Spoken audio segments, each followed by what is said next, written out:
ന്യൂസിലൻഡിൽ തന്നെയുള്ള ഒരു ചെറിയ രാജ്യത്തെക്കുറിച്ച് നിങ്ങൾ കേട്ടിട്ടുണ്ടോ? എന്നാൽ അങ്ങനെ ഒരെണ്ണമുണ്ട്. സ്വന്തമായിട്ട് പാസ്പോർട്ടും പാസ്പോർട്ട് ഓഫീസും ഉള്ള നാട്. ആട്, ആമ പോലുള്ള ജീവികൾ പ്രസിഡന്റ് ആയിട്ടുള്ള നാട്. ഇന്ന് ഞങ്ങൾ പോകുന്നത് അങ്ങോട്ടേക്കാണ്.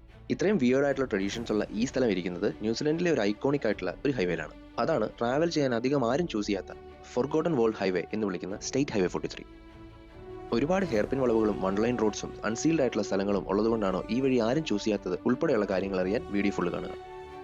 അപ്പോൾ വെൽക്കം ടു ഫംഗമോമ. ടാർനാക്കി റീജിയനിലെ സ്റ്റാറ്റ്ഫോർഡ് മുതൽ മനുവാത്തു വാങ്കനോ റീജിയനിലെ തൊമരനോയി വരെ 150 കിലോമീറ്റർ ദൂരമുള്ള ഹൈവേയാണ് ഫോർഗോട്ടൻ വേൾഡ് ഹൈവേ. ഞങ്ങൾ സ്റ്റാർട്ട് ചെയ്തത് സ്റ്റാറ്റ്ഫോർഡിൽ നിന്നാണ്. ഒരു പെട്രോൾ സ്റ്റേഷൻ പോലും ഇല്ലാത്ത ന്യൂസിലൻഡിലെ ഏറ്റവും ലോങ്ങസ്റ്റ് ആയിട്ടുള്ള റൂട്ടാണ്. അതുകൊണ്ട് പെട്രോൾ ഫുൾ ടാങ്ക് അടിച്ചിട്ട് വേണം ഈ ട്രിപ്പിന് പോകാൻ. അൺസീൽഡ് റോഡുകളുള്ള ന്യൂസിലൻഡിലെ ഏക സ്റ്റേറ്റ് ഹൈവേ ആണ് സ്റ്റേറ്റ് ഹൈവേ 43. 150 കിലോമീറ്ററേ ഉള്ളെങ്കിലും ഏകദേശം 3 മണിക്കൂർ എടുക്കും ഇത് കവർ ചെയ്യാൻ. അധികം ആളുകളോ കടകളോ പെട്രോൾ സ്റ്റേഷൻസോ ഒന്നുമില്ലാത്ത ഈ റൂട്ടിൽ ഒരുപാട് വ്യത്യസ്ത തരം ആക്ടിവിറ്റീസും സ്ഥലങ്ങളും കാണാനുണ്ട്. അതിനുവേണ്ടി മാത്രം സെപ്പറേറ്റ് ഒരു വീഡിയോ ചെയ്യാൻ നോക്കാം. സ്ട്രാറ്റ്ഫോർഡിൽ നിന്നും 62 കിലോമീറ്ററാണ് ഫംഗമോമനയിലേക്ക്. റിപ്പബ്ലിക് ഓഫ് ഫംഗമോമന സ്റ്റേറ്റ് ഹൈവേ 43 ഒരു ഫേമസ് ഡെസ്റ്റിനേഷനാണ്. 126 പേര് മാത്രമാണ് ഇവിടെ റെസിഡൻസ് ആയിട്ടുള്ളത്. അതിൽ കൂടുതലും ഫാമേഴ്സ് തന്നെയാണെന്നാണ് എൻ്റെ അറിവ്. പണ്ട് അത്രയും പണ്ടല്ല, ഒരു 1989 ഈ സ്ഥലത്തെ റെസിഡൻസ് എല്ലാം കൂടി ഫംഗമോമനയെ റിപ്പബ്ലിക് ആയിട്ട് ഡിക്ലെയർ ചെയ്തത്.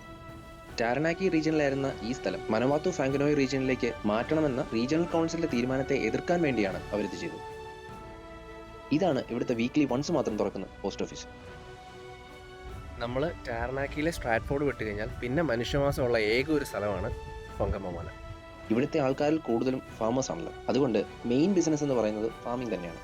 പിന്നെ ഇതിന്റെ ഹിസ്റ്റോറിക്കൽ സിഗ്നിഫിക്കൻസും ലൊക്കേഷനും കാരണമുള്ള ടൂറിസവും ഒരു മേജർ വേ ഓഫ് ഇൻകമാണ്. അപ്പോൾ ഇവിടെ വന്നു കഴിഞ്ഞാൽ ഒരു പ്രത്യേകത എന്ന് പറയുന്നത് നമുക്കിവിടെ ഒരു പാസ്പോർട്ട് മേടിക്കാൻ കിട്ടും.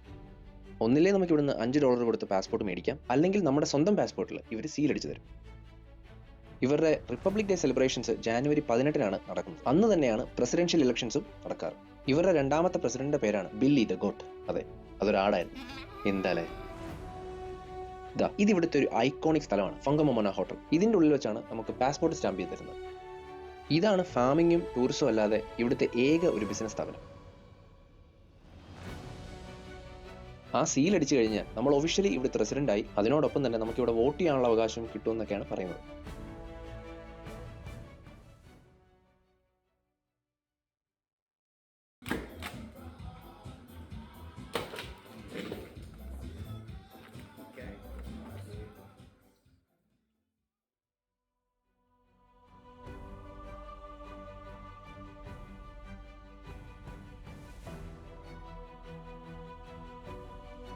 പാസ്പോർട്ടൊക്കെ കിട്ടി. ഞങ്ങൾ കുറച്ച് നേരം റെസ്റ്റ് ഒക്കെ എടുത്ത് അവിടുന്ന് 2 ബ്രേക്ക്ഫാസ്റ്റും തട്ടി. നിങ്ങൾ ടാരനാക്കി റീജിയനിൽ വന്നു കഴിഞ്ഞാൽ ഫൊർഗോട്ടൻ ഹൈവേ ഒരു മസ്റ്റ് വിസിറ്റ് പ്ലേസ് ആണ്. ഞാൻ നേരത്തെ പറഞ്ഞ പോലെ തന്നെ ഫംഗമോമന ഉൾപ്പെടെ ഒരുപാട് അധികം സ്ഥലങ്ങൾ ഇവിടെ കാണാനുണ്ട്. അതുപോലെ റെയിൽ കാർട്ടിംഗ് പോലുള്ള വളരെ വ്യത്യസ്തമായിട്ടുള്ള ആക്ടിവിറ്റീസുകളും ഇവിടെ ചെയ്യാൻ പറ്റും.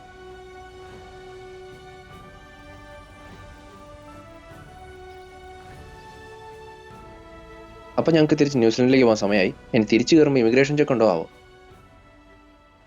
അപ്പോൾ അടുത്ത വീഡിയോയിൽ കാണാം. ബൈ.